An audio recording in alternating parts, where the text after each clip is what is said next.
Hello, today I'm going to start a new topic of Marketing Management Unit 2. Topic is Product Life Cycle. I'm Mariam Jani, Assistant Professor of Babu Banarsi Das University, Lucknow.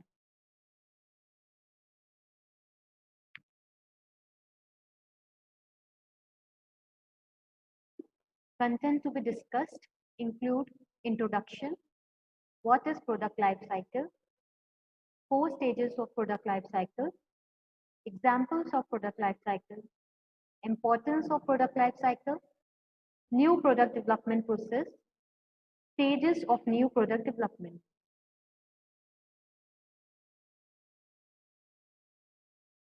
Whether you are looking through your parents' old VHS tape or shopping for a new smartphone, you are participating in and experiencing different stage of product life cycle or PLC. When a product enters the market, often unbeknownst to the customer, it has a life cycle that carries it from being new and useful to eventually being retired out of circulation in the market. This process happens continuously, taking products from their beginning, introduction stages all the way through their decline and eventually retirement. तो अगर तुम लोगों ने कभी देखा हो एक पुराना वीसीआर होता है या पुराने तरह के जो स्मार्टफोन होते हैं, तो जब भी हम लोग ये सब देख रहे होते हैं या कोई नए तरह का स्मार्टफोन आता है तो हम लोग क्या एक्सपीरियंस कर रहे होते हैं in terms of marketing product life cycle. जब कोई प्रोडक्ट एंटर करता है मार्केट में तब उसको लोग नहीं जानते, उसके कंज्यूमर्स के बारे में इतना नहीं जानते हैं। उसके बाद एक उसकी लाइफ चलती है जहाँ पे वो नया इंट्रोड्यूस होता है और जहाँ पे लोग उसको यूज करना स्टार्ट करते हैं और अल्टीमेटली वो रिटायर्ड हो जाते हैं। रिटायर्ड इन द सेंस मतलब लोग उसे यूज करना खत्म कर देते हैं। तो ये जो पूरा प्रोसेस होता है ये पूरा जिंदगी भर उसके चलता रहता है, इंट्रोडक्शन फेज से लेके डिक्लाइन फेज तक, जब तक कि वो रिटायर नहीं हो जाता। तो इसी चीज को हम लोग क्या कहते हैं, पीएलसी कहते हैं या प्रोडक्ट लाइफ साइकिल कहते हैं। But how does the product life cycle actually work and how can analyzing it can help companies? तो अभी हम लोग आगे पढ़ेंगे कि प्रोडक्ट लाइफ साइकिल कैसे काम करता है और कैसे वो कंपनीज को हेल्प करता है कोई भी चीज एनालाइज करने के लिए। What is product life cycle? The product life cycle is the process a product goes through from when it is first introduced into the market until it declines or is removed from the market. The life cycle has 4 stages: introduction, growth, maturity and decline. तो product life cycle क्या होती है, एक process होती है जहाँ पे product जो है गो थ्रू करता है जब वो पहले इंट्रोड्यूस होता है मार्केट में, और जब तक चलती है, कब तक चलती है पूरी लाइफ साइकिल, जब तक कि वो खत्म नहीं हो जाता, डिक्लाइन हो जाता और रिमूव नहीं कर दिया जाता मार्केट से। इसको जो है हम लोगों ने 4 फेजेस में डिवाइड कर दिया है। इसको 4 फेजेस में डिवाइड कर सकते हैं हम लोग, from introduction stage to growth stage, then maturity stage and decline stage. While some products may stay in a prolonged maturity state, all products eventually phase out of the market due to several factors including saturation, increased competition, decreased demand and dropping sales. हो सकता है कुछ product जो हैं बहुत time तक रहे maturity stage तक, लेकिन सारे जो प्रोडक्ट्स हैं वो इवेंचुअली जो है निकल जाते हैं मार्केट से ड्यू टू बहुत सारे फैक्टर्स, जैसे कि सैचुरेशन आ गया, मतलब वो उस पॉइंट पे पहुंच गया जहाँ से अब हमें नहीं लगता कि उसकी सेल जो है इंक्रीज हो पाएगी, या फिर बहुत सारा कंपटीशन इंक्रीज हो गया, या फिर जो डिमांड थी उसकी वो जो है डिक्रीज होने लगी और गिरने लगी। Additionally, companies use PLC analysis to create strategies to sustain their product longevity or change it to meet with market demand or developing technologies. तो इसी तरह से हम लोग क्या कर सकते हैं, पीएलसी को एनालाइज कर सकते हैं, स्ट्रैटेजीज बना सकते हैं ताकि उनके प्रोडक्ट की जितनी ज़्यादा प्रोडक्ट को चला सकते हैं वो देखें और उसको अकॉर्डिंगली चेंज कर सकते हैं ताकि मार्केट डिमांड और हमारी जो डेवलपिंग टेक्नोलॉजीज हैं उनके साथ उनको कोप अप कर सकें। तो this is the popular graph of product life cycle. इसमें क्या होता है, सबसे पहले फ्रॉम प्रोडक्ट इंट्रोडक्शन, जब इंट्रोड्यूस भी नहीं होता है तो हमारी सेल्स क्या होती है, जीरो होती है, बिल्कुल स्टार्ट भी नहीं होती। जब हम लोग इसको इंट्रोड्यूस करते हैं तो धीमे धीमे सेल्स स्टार्ट इंक्रीजिंग, ठीक है। फिर क्या होता है, फिर जब ग्रोथ होती है तो वो ऐसा फेज आता है जब हमारी सेल जो है बहुत जल्दी इंक्रीज करती हैं। फिर धीरे धीरे मैच्योरिटी फेज आता है। मैच्योरिटी में क्या होता है, धीमे धीमे वो स्टेबलाइज होने लगती हैं। जो हमारी सेल्स होती हैं वो स्टेबलाइज हो जाती हैं और वो रेगुलर बेसिस पे उतनी ही सेल्स होती हैं। फिर डिक्लाइन फेज में क्या होता है, जो हमारी स्टेबिलिटी, जो हमारे स्टेबलाइज सेल रेट होता है वो डिक्रीज होने लगता है और गिरने लगता है डे टू डे, जैसे जैसे वो प्रोडक्ट का टेक्नोलॉजी या उसकी डिमांड कम होने लगती है। So you have to remember this graph. This is very important. So there are four stages of product life cycle. Generally, there are four stages to the product life cycle. From the product development to its decline in value and eventual retirement from the market. What are these stages? Introduction, growth, maturity, and decline. First, we will study about introduction. Once a product has been developed, the first stage is its introduction stage. पहले पहले product बनाया जाता है तो उसको introduce करना पड़ता है मार्केट में, that is known as its introduction stage. In this stage, the product is being released into the market. When a new product is released, it is often a high stake time in the product life cycle, although it does not necessarily make or break the product's eventual success. जब भी हम लोग कोई नया product release करते हैं तो लोगों देखते हैं तो वो जो है उसका इंट्रोडक्शन स्टेज कहलाता है, और ज़रूरी नहीं है कि वो जो है जब इंट्रोड्यूस करें उस प्रोडक्ट को सक्सेसफुल ही हो, मे भी हो सकता है वो सक्सेसफुल ना भी हो. During the introduction stage, marketing and promotion are at a high and the company often invests the most in promoting the product and getting it into the hands of the consumer. This is perhaps best showcased in Apple Get Report famous launch presentation, which highlights a new feature of their newly products. तो हमने commonly ये देखा है कि जब कोई product launch होने वाला है तो उसके प्रमोशन और मार्केटिंग पे ज़्यादा ध्यान दिया जाता है, उस चीज़ पे सबसे ज़्यादा पैसा लगाया जाता है उसके प्रमोशन पे और मार्केटिंग में, क्योंकि हम लोग दिखाना चाहते हैं कि वो प्रोडक्ट कैसा है, क्या डिमांड पूरी करेगा, क्या नए फीचर्स हैं उसमें जिसकी वजह से उसकी डिमांड बढ़ हो सकता है स्टार्ट हो जाए, अच्छी तरह से स्टार्ट हो. This is known as introduction stage, जहाँ पे हमारे लिए सबसे ज़्यादा क्या इंपॉर्टेंट हो जाता है, मार्केटिंग एंड प्रमोशन. तो इसका एक कॉमन एग्जांपल इन्होंने यहाँ पे हमने लिया है एप्पल का. एप्पल जब भी कोई अपना नया प्रोडक्ट लॉन्च करने वाला होता है तो वो अपने जो न्यू फीचर्स होते हैं अपने प्रोडक्ट से उसको हाईलाइट करने लगता है ताकि जो कस्टमर्स हैं उनकी तरफ अट्रैक्ट हो जाए. It is in this stage that the company is first able to get a sense of how consumers respond to the product, if they like it, and how successful it may be. However, it also often a heavy spending period for a company with no guarantee that the product will pay for itself through sales. तो हम लोग देख सकते हैं कि कैसे इस stage में कंज्यूमर कैसे रिस्पॉन्ड कर रहा है हमारे प्रोडक्ट के लिए और कितना सक्सेसफुल वो हो सकता है आगे चल के. और ज़्यादातर ये जो पीरियड होता है यहाँ पे सबसे ज़्यादा पैसा खर्च होता है, क्योंकि हम लोग इसको इंट्रोड्यूस अपने प्रोडक्ट करा रहे होते हैं. अगर अभी हम लोग पैसा नहीं लगाएंगे तो ना ही हम लोग कोई ब्रांड इमेज फॉर्म कर पाएंगे, ना ही इस प्रोडक्ट की परसेप्शन लोगों के लिए बना पाएंगे, अच्छा परसेप्शन. तो इसलिए ज़रूरी होता है कि यहाँ पे हम लोग उसको हेविली प्रमोट करें, जिसके लिए बहुत सारा पैसा लगता है. Cost are generally very high and there is typically little competition. तो यहाँ पे क्या होता है, कॉस्ट बहुत ज़्यादा होती है स्टेज में और कंपटीशन थोड़ा कम होता है, क्योंकि हमारी जो भी टेक्नोलॉजी होती है वो लेटेस्ट होती है और इतनी जल्दी कोई से कॉपी नहीं कर सकता है, तो कंपटीशन हमारे लिए लेस होता है. The principal goals of the introduction stage are to build demand for the product and get it into the hands of the consumer, hoping to later cash it on growing popularity. तो cost इसमें बहुत ज़्यादा होती है और competition बहुत कम. और इसमें जो गोल होता है इंट्रोडक्शन स्टेज का वो यूजुअली होता है ताकि डिमांड जो है प्रोडक्ट की बढ़ जाए और वो कंज्यूमर के हाथों में जाए और उसके बदले में हमको जो है कैश मिले. So these are the common points that we need to remember in introduction stage. In the introduction stage, the firm seek to build the product awareness and developed market for the product. तो सबसे most important part is product awareness. अगर लोग हमारे product के बारे में जानेंगे नहीं तो वो खरीदेंगे नहीं, तो most important part is product awareness. फिर the impact of the marketing mix is as follows.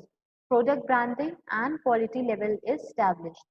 Product branding बहुत ज़रूरी होता है और क्वालिटी लेवल भी मेंटेन करना इज़ वेरी इंपॉर्टेंट, क्योंकि वही हमारे प्रोडक्ट के बारे में लोगों के दिमाग में परसेप्शन छोड़ देगा। अगर वो ब्रांडिंग या क्वालिटी इतनी अच्छी नहीं होगी तो आगे भी लोग उसे खरीदेंगे। And intellectual property protection such as patent and trademarks are obtained. Pricing may be low penetration pricing to build market share rapidly or high skim pricing to recover development costs. तो प्राइसिंग में भी लो penetration pricing हो सकती है कि धीमे धीमे पैसा बढ़ाना अपने प्रोडक्ट का, ताकि हमारा जो मार्केट शेयर वो धीमे धीमे इंक्रीज हो सके। या फिर स्कीमिंग प्राइसिंग हम लोग यूज करते हैं। स्कीमिंग में क्या होता है कि सबसे पहले जब इंट्रोड्यूस किया, मान लो हमने हाई क्लास या हाई इनकम लोगों के लिए इंट्रोड्यूस किया प्रोडक्ट, मतलब उसकी रेंज ज़्यादा थी। फिर धीमे-धीमे जब हमें लगा कि जितने भी हाई इनकम वाले लोग थे, जब उन लोगों ने खरीद लिया, हमें लगता है उससे ज़्यादा डिमांड हमारी उस लेवल में, उस इनकम लेवल में नहीं इंक्रीज़ हो सकती, तो हम अपने प्रोडक्ट का प्राइस थोड़ा-सा गिरा देंगे और फिर जो मिडल इनकम वाले लोग हैं, वो भी उसे खरीद लेंगे। उसके बाद जब हमें लगेगा मिडल इनकम में भी वो लोग खरीद चुके हैं, तो हम लोग अपने प्रोडक्ट का प्राइस और गिरा देंगे, फिर जो उससे लोअर इनकम वाले लोग होंगे, वो भी हमारे प्रोडक्ट को ले लेंगे। इस प्रोसेस को कहते हैं स्किमिंग। स्किमिंग मतलब धीमे-धीमे, परत बाय परत उस चीज़ को बेचना। Distribution is selective until consumers show acceptance of the product.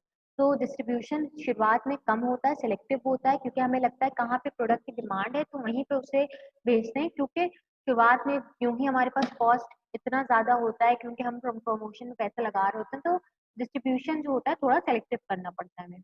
फिर है promotion. Promotion is aimed at innovators and early adopters.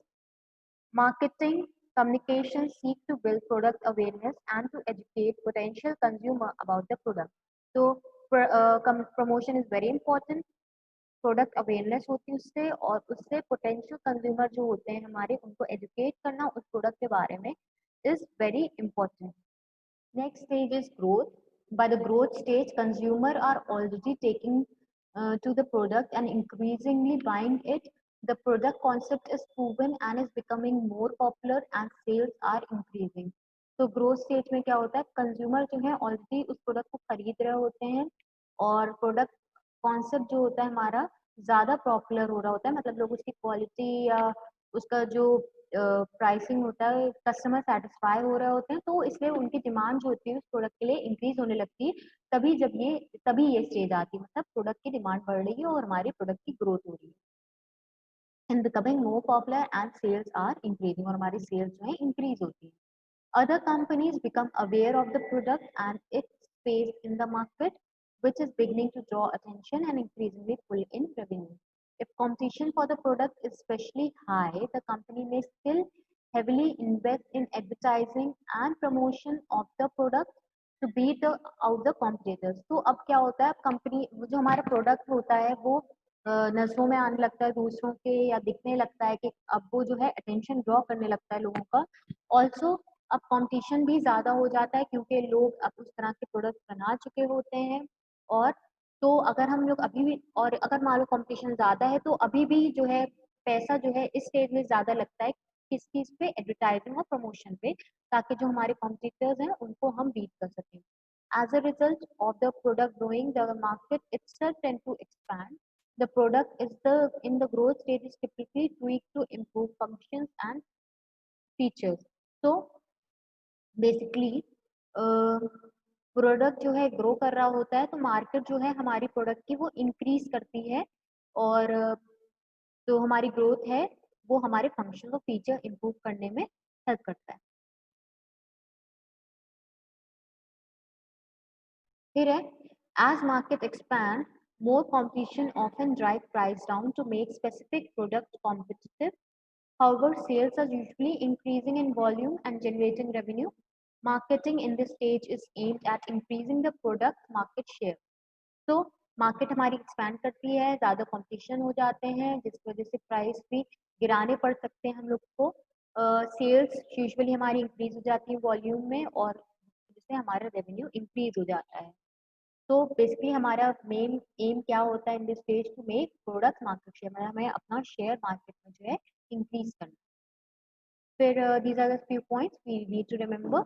So during growth stage, in the growth stage, the firm seeks to build brand preference and increase market share. Product quality is maintained and additional features and support service may be added. Product की quality जो होती है अब तक बनाए रखनी होती है क्योंकि हमारी सेल्स इंक्रीज हो रही है तो हम ये नहीं चाहते हैं कि लोगों को खराब प्रोडक्ट मिले जिसके से हमारी ग्रोथ डाउन हो जाए और प्लस कुछ हमें एडिशनल फीचर्स या कस्टमर सर्विस ऐसी चीजें कुछ ऐड करनी पड़ती है क्योंकि ताकि फीडबैक और प्रॉपर सपोर्ट कर सकें हम लोग अपने ग्रोथ को। फिर प्राइसिंग जो है is maintain as the firm enjoys increasing demand with little competition. और प्राइसिंग जो होती है वो हमें अपनी मेंटेन करनी पड़ती है क्योंकि अब हम लोग जानते हैं अब यहाँ पे हम लोग की सेल्स इंक्रीज हो रही होती है तो हमें कोई डर नहीं होता है तो इसलिए हम लोग प्राइस मेंटेन कर सकते हैं। Distribution channels are added as demand increases and consumer accept the product. अब यहाँ पे हमें डिस्ट्रीब्यूशन चैनल जो है वो इंक्रीज करने पड़ जाते हैं क्योंकि हमारे प्रोडक्ट की डिमांड बढ़ी तो लोगों तक पहुंचाने के लिए हमें अपने डिस्ट्रीब्यूशन चैनल को बढ़ाना पड़ता है। Promotion is aimed at a broader audience. Promotion हम यहाँ पे सिर्फ इसलिए होता है ताकि हम और ज्यादा सेल इंक्रीज कर पाए और हम लोग ज्यादा लोगों तक पहुंच पाए। Then third stage is maturity. When a product reaches maturity, its sales tend to slow or even stop. तो जब प्रोडक्ट जो है मेच्योरिटी स्टेज पे रीच कर जाता है तो उसकी सेल्स जो होती है वो स्लो हो जाती है या फिर ये भी कह सकते हैं रुक जाती है। Signaling a large saturated market. At this point sales can even start to drop. तो इस पॉइंट पे सेल्स जो है हमारी इवन गिर सकती हैं। Pricing at this stage can tend to get competitive और हमारी जो प्राइसिंग है वो जो है ज़्यादा कॉम्पिटिटिव हो सकती है। Signaling margin shrinking as begin falling due to the weight outside pressure like competition or lower demand. Marketing at this point is targeted at spending of competition and companies will often develop new or altered products to reach different market segments. तो यहाँ पे क्या होता है हो सकता है हमारी सेल्स गिरने लगे। प्राइसिंग जो होती है स्टेज पे हम लोग क्या करते हैं थोड़े कम कर भी सकते हैं क्योंकि हमारी प्रेशर ज़्यादा होता है हमारे पे प्रेशर ज़्यादा कंपटीशन का प्रेशर ज़्यादा होता है प्लस हमारी डिमांड भी कम हो रही होती है तो प्राइस हम लोग हो सकता है गिराने लगे यहाँ पे अपने प्रोडक्ट का। तो मार्केटिंग यहाँ पे कंपटीशन के लिए ही होती है और कंपनीज ज़्यादातर क्या करते हैं कुछ नए प्रोडक्ट बनाने लगती है या फिर अपने प्रोडक्ट में चेंजेस करने लगती है ताकि वो डिफरेंट मार्केट सेगमेंट को रीच कर पाए। फिर given the highly saturated market, it is typically in the maturity stage of the product that less successful competitors are pushed out of competition. तो यहीं पे इसी स्टेज में ऐसा होता है कि जो ज़्यादा सक्सेसफुल कॉम्पिटिटर्स नहीं होते हैं वो बिल्कुल ही खत्म हो जाते हैं और वो इस मार्केट से निकाल दिए जाते हैं। Often called as shake out point. मतलब शेक आउट पॉइंट मतलब कि यहाँ से जो है कॉम्पिटिशन को एकदम निकाल के बाहर भेज दिया गया उस market. In this case, saturation is reached and sales volume is mixed out. इसमें जो saturation point है हमारा reach हो जाता है मतलब इससे ज़्यादा हमारी जो sales है वो नहीं increase हो सकती है। Companies often begin innovating to maintain or increase their market share. Companies जो होती हैं यहाँ पे innovate करने लगते हैं अपने products को या फिर अपने market share को increase करने के लिए changing or developing products to meet with new demographics or developing technology.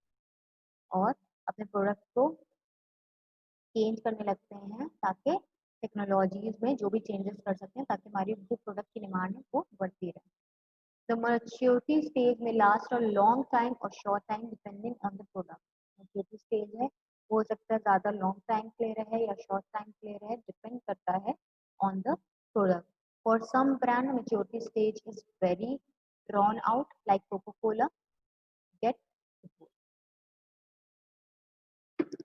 Maturity stage. At maturity stage, the strong growth in sales diminishes. जो हमारी growth हो रही थी वो अब रुक जाती है और हम लोग एक saturation point पे पहुंच जाते हैं।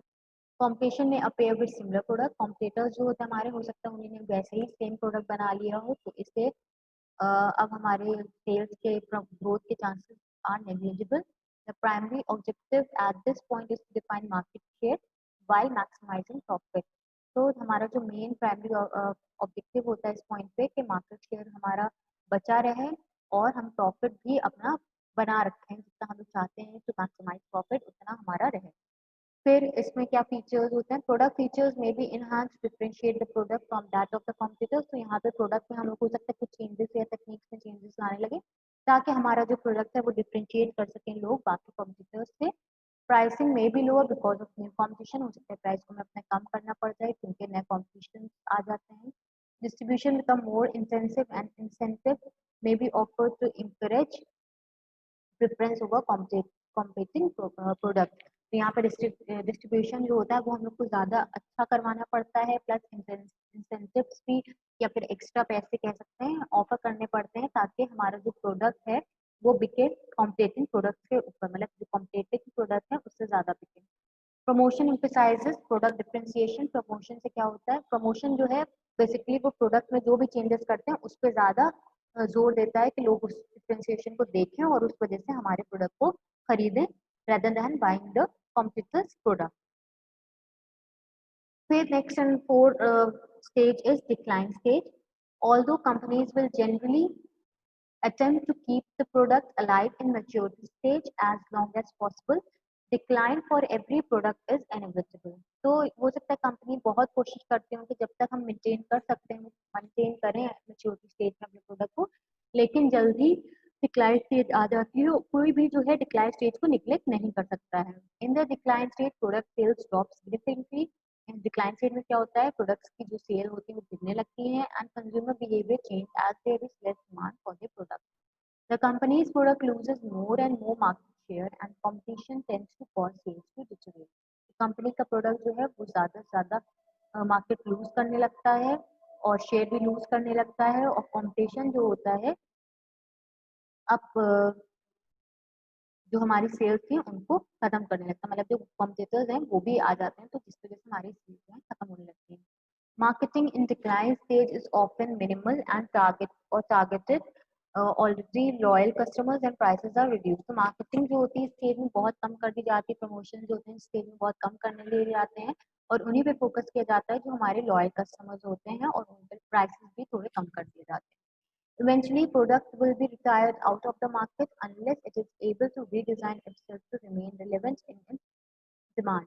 तो प्रोडक्ट को जो हो सकता है रिटायर कर सकते हैं हम लोग या फिर हटा सकते हैं, बेचना ही बंद कर दें जब तक कि हम लोग उसको रीडिज़ाइन ना कर लें क्योंकि अब वो प्रोडक्ट जो है सिमिलर प्रोडक्ट नहीं बिकेगा। For example product like temperature telegrams and musket are deep in the decline stage. तो ये सब ऐसे प्रोडक्ट हैं जो जिनकी डिमांड से अब जो है ऑलमोस्ट नेग्लिजिबल हो गई है क्योंकि बहुत सारी नई टेक्नोलॉजीज आ गई हैं तो लोग उसकी तरफ पहुंच गए हैं और अब लोग इसको प्रेफर नहीं करते। So these are the few points. As sales decline, the firm has several options. Maintain the product, possibly rejuvenating it by adding new features and finding new uses. Product को जो है मेंटेन करने की कोशिश करते हैं या तो उनमें कोई नए फीचर्स ऐड कर देते हैं या नए यूजर्स उसके निकालने लगते हैं। Harvest the product, reduce cost and continue to offer it. या तो उसके प्रोडक्ट की अपनी कॉस्ट हम डिक्रीज कर देते हैं और उसको बेचने की कोशिश करते हैं। It possibly to a loyal niche segment, मतलब पॉसिबली हम लोग अपने जो लॉयल कस्टमर्स होते हैं उन्हीं को बेचते हैं क्योंकि वही जो होते हैं उस प्रोडक्ट को लिए मे भी हो सकता है उस प्रोडक्ट को प्रेफर करें। Discontinue the product, liquidating remaining inventory or sell it to another firm that is willing to continue the product. तो last and the foremost action that can be taken is discontinue the product, मतलब लोग उस product को बनाना ही बंद कर दें या फिर और बाकी जो चीज़ें बची हैं उनको लिक्विडेट मतलब उसको बेच दें अपनी इन्वेंट्री को और या फिर किसी और फर्म को सेल कर दें जो कि उसको अब विलिंगली खरीदना चाहती है उस प्रोडक्ट को बेचना चाहती है। The market mix decision in the decline phase will depend on the selective strategy. For example, the product may be changed if it is being rejuvenated or left unchanged if it is being harvested or liquidated. The price may be maintained if the product is harvested or reduced drastically if liquidated. तो यहाँ पे marketing mix के जो decision होते हैं वो depend करते हैं कि क्या स्ट्रैटेजी अपनाई जा रही है। या तो हो सकता है प्रोडक्ट को फिर से रिजुवनेट कर दिया जाए या तो फिर से बना दिया जाए, तो जो है तो उसमें जो है या फिर उसको हो सकता है हम लोग बेच लें। तो यही दो चीज़ें हो सकती हैं जो कर सकता है कोई भी बिजनेसमैन अपने प्रोडक्ट को लेकर। अब examples of product life cycle. The life cycle of any product always carry it from its introduction an to an inevitable decline. But what does this cycle practically look like, and what are some examples? So now we are going to study some of the examples. First is typewriter. A classic example of the scope of the product life cycle is typewriter. When first introduced in the late 19th century, typewriter grew in popularity as a technology that improved the ease and efficiency of writing. However, new electronic technology like computers, laptops, and even smartphones have quickly replaced typewriter, causing their revenues and demand to drop off. So typewriter जो है उसकी जो है पहले बहुत demand थी अ, उसमें help करते थे हम टाइप करने के लिए लेकिन जैसे जैसे नई नई टेक्नोलॉजीज आई तो उसकी डिमांड जो है धीरे धीरे डिक्रीज हो गई और अल्टीमेटली उसको कोई यूज नहीं करता है overtaken by the likes of companies like Microsoft, Get Report typewriter could be considered at very tail end of their decline phase with minimal sale and drastically decrease in demand. Now, the modern world almost exclusively use desktop computer, laptop, or smartphone to type, which in turn are experiencing a growth or maturity phase of the product life cycle. तो अब बहुत सारी नई नई चीजें जैसे computer laptop smartphone से type करने के लिए तो बहुत ही रेयर है कोई टाइपराइटर यूज करता होगा so this is an example of product life cycle. Very good example. So next is VCR. Many of us probably grew up watching or using VCR, video cassette recorder, but you would likely to hard press to find one in anyone's home these days. So, लेकिन अब मुश्किल है VCR को find करना. With the rise of streaming services like Netflix, Get Report, and Amazon, VCR have been effectively phased out and are deep in decline stage. तो अब Netflix आ गया, Amazon Prime आ गया है, तो ये सब चीजें इतनी अवेलेबल है कि अब VCR कोई यूज नहीं करता है. Once groundbreaking technology, VCR are now in very low demand, if any, and are assuredly not bringing in sales they once did. एक टाइम पे ये बहुत इनकी ज्यादा डिमांड होती थी वो ग्रोथ फेज में थे लेकिन अब उनकी एकदम नेग्लिजिबल डिमांड है so they have already declined they are no more in use so this is also a very good example of product life cycle electric vehicles the rise of electric vehicles show more of the growth stage of the product life cycle companies like Tesla get reports have been capitalizing on the growing product for a year although recent challenges may signal change for particular company तो electric vehicle क्या है वो हम अब देख सकते हैं कि ग्रोथ स्टेज पे है उसकी डिमांड बहुत ज़्यादा हो रही है क्योंकि हमें पता है पेट्रोल और डीजल के जो प्राइसेस इतने ज़्यादा हैं तो लोग प्रेफर कर रहे हैं कि इलेक्ट्रिक व्हीकल की तरफ जाएं और अच्छी अच्छी कंपनी लाइक टेस्ला तो उसमें वर्क कर रहे हैं ताकि उनके जो टेक्नोलॉजी उन पर वर्क कर सकें ताकि लोग उसे एफिशिएंटली यूज़ कर पाएं Still, while the electric car isn't necessarily new, the innovation that companies like Tesla have made in recent years are constantly adapting to new changes in the electric car market, signaling its growth phase. तो अभी जो electric car है उसको भी work हो रहा है in future में भी जब वो प्रोडक्ट बन जाएंगे तो they will be more useful than other products. So AI products that is artificial intelligent products ये भी एक बहुत अच्छा example है. It is continually pushing boundary and developing new products that are in the introduction stage. तो ये अभी जो है introduction stage पे है क्योंकि अभी ये products में बहुत सारी new technologies देखी जा रही हैं तो ये introduction stage पे है. Next is importance of product life cycle. Product life cycle is an important tool for market forecasting, planning, and control. Product life cycle is important in various ways. The situation of the product can be analyzed properly and changes can be made in order to increase profit. Some other important features are helpful in formulating a popular product policy, production and pricing. So product life cycle जो है हमें help कर सकती है product policy बनाने में, production में और pricing रखने में. Helpful in modifying the marketing policy. हमें help कर सकती है हमारी जो marketing policies हैं उनको उनमें changes लाने में. Helpful to the marketer regarding competition. अगर कोई competitors हैं हमारे उनसे कैसे compete करें, कहाँ पे हम लोग अभी stand करते हैं, वो सब चीजें स्टडी करने के लिए भी हमें प्रोडक्ट लाइफ साइकिल बहुत हेल्प करती है cautious the management about the decline stage of product अगर हमारा प्रोडक्ट कोई डिक्लाइन होने वाला है तो हमें पहले से पता चल जाता है कि अभी हम कौन सी stage of product life cycle पे हैं और हमें क्या चीज़ें करनी चाहिए ताकि हमारा प्रोडक्ट जल्दी डिक्लाइन ना हो या फिर उसे कैसे मेंटेन कर पाए New product development process.